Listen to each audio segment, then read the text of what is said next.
All right, everyone. So, welcome back. We got another betting preview. This is a week one divisional matchup. It is the Giants versus the Commanders. The Commanders are 6 point favorites. The total for the game is 45 and a half. The money line for the Giants is plus 215, and the money line for the Commanders is minus 265. So, the Commanders are 6 point favorites in this one. And as we always do, we're going to give you kind of both sides as to why these teams can cover.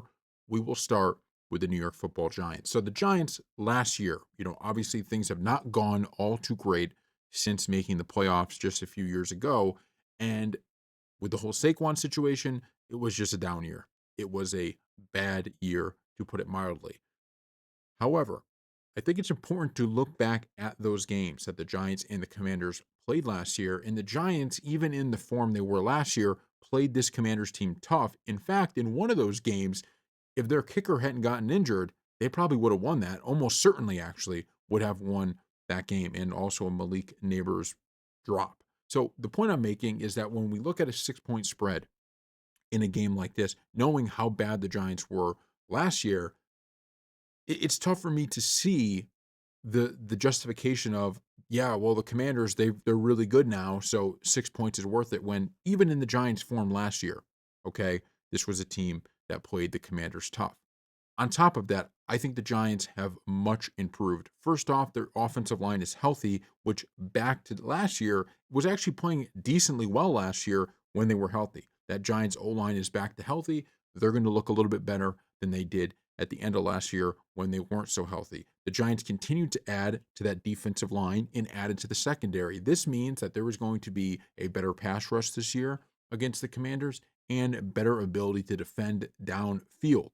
Okay, that to me is a major, major plus. You add in the fact that Terry McLaurin, although he signed his deal, he did not have a full training camp. There was a lot of controversy.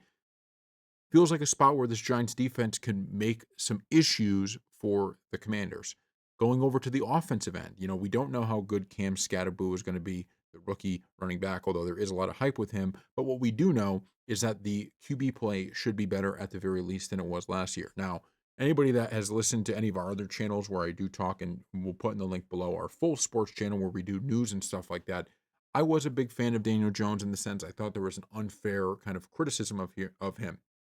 Last year, however, it was pretty clear that one, he wasn't making the right plays, and two, the pressure of everything that was going on in New York was getting to him. His big contract, the Saquon stuff, I think it all just got to him.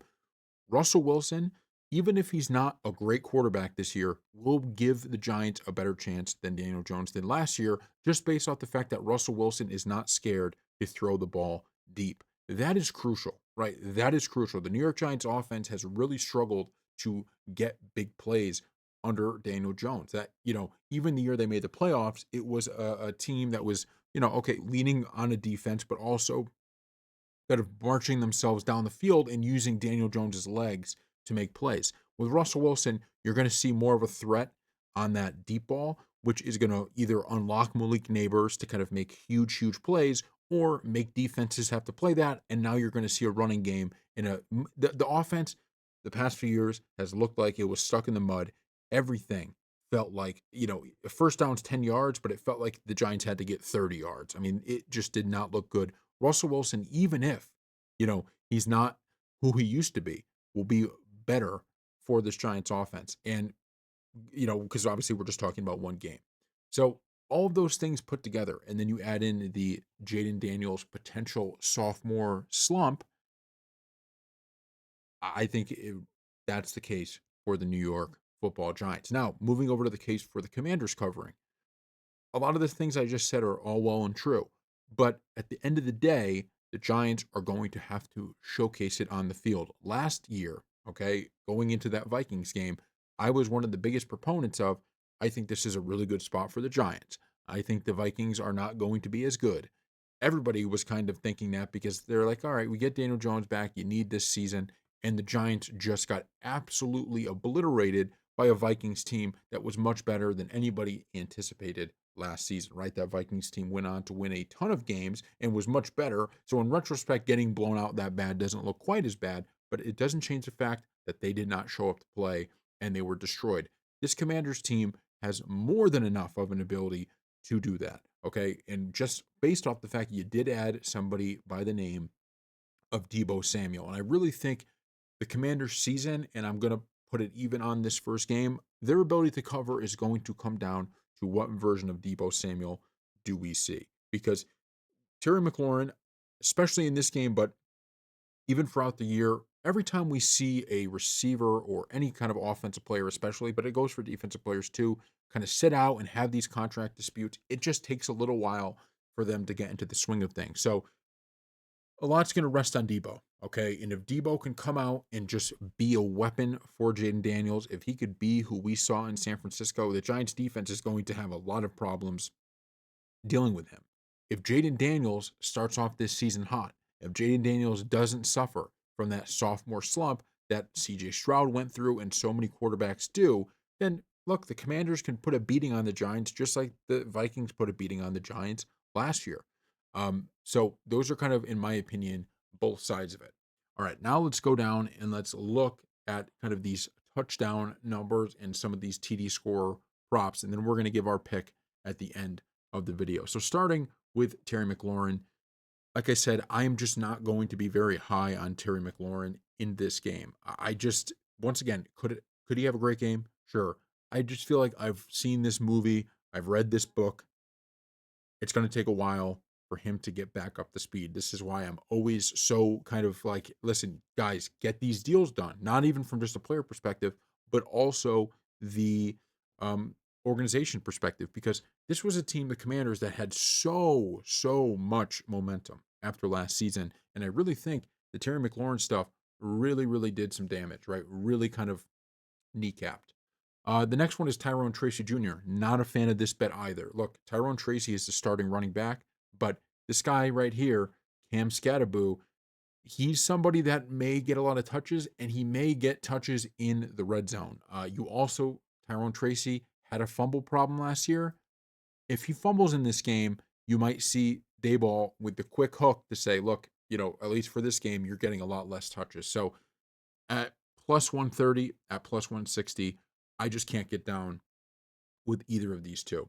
The next two with Austin Eckler and Jaden Daniels, I 100% could get down with either one of these because I do think that Jaden Daniels is going to have his opportunities to run the football, when because the pass rush is coming. All right, let's just be clear. The Giants' best attribute right now is that defensive line. They don't just have one row of great defenders. They got guys that are going to be subbing in that could still rush the passer. So Jaden Daniels, he's going to have to escape the pocket a little bit. And could that be something that happens in the red zone?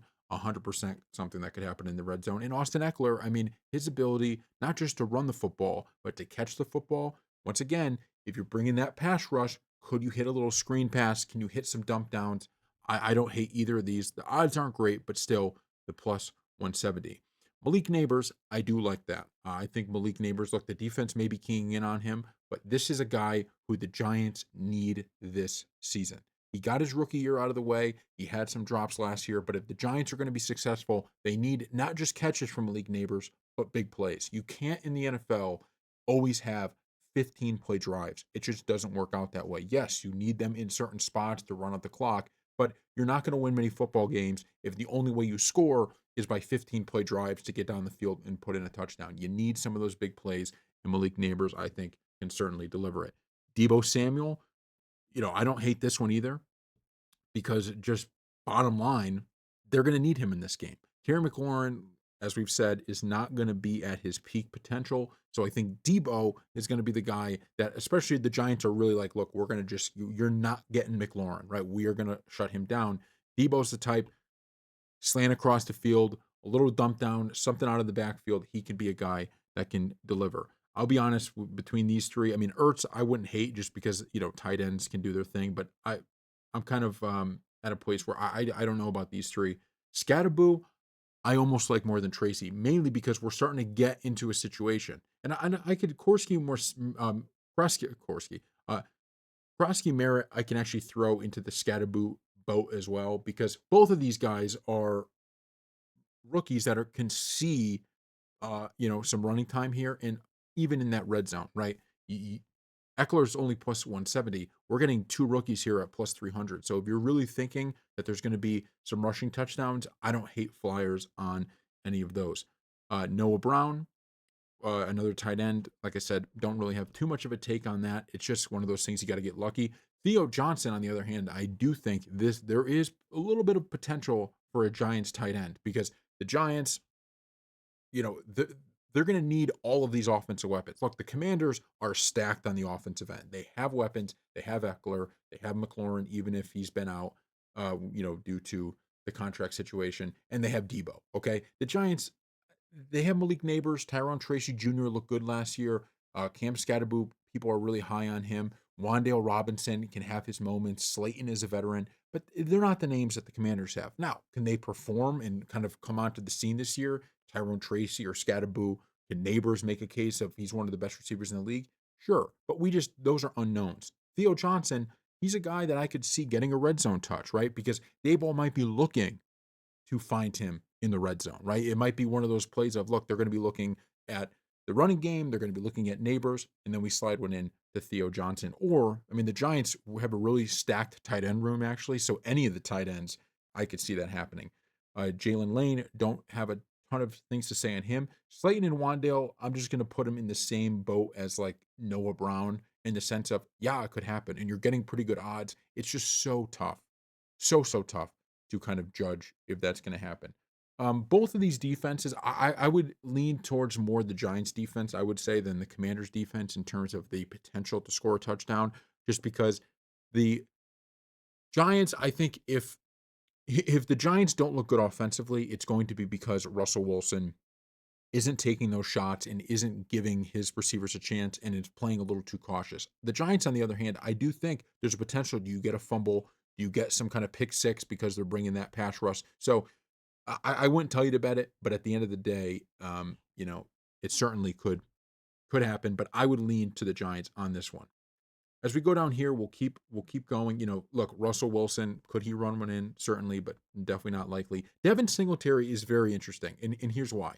Because Singletary, he is a very good running back, okay? But he kind of got boxed out last year because Tyrone Tracy Jr. just came onto the scene and was just like really, really good right off the bat for the Giants. So they said, you know what, we're going to stick with him. But he's still on this roster. And as we talked about, the fumble issues that Tyrone Tracy Jr.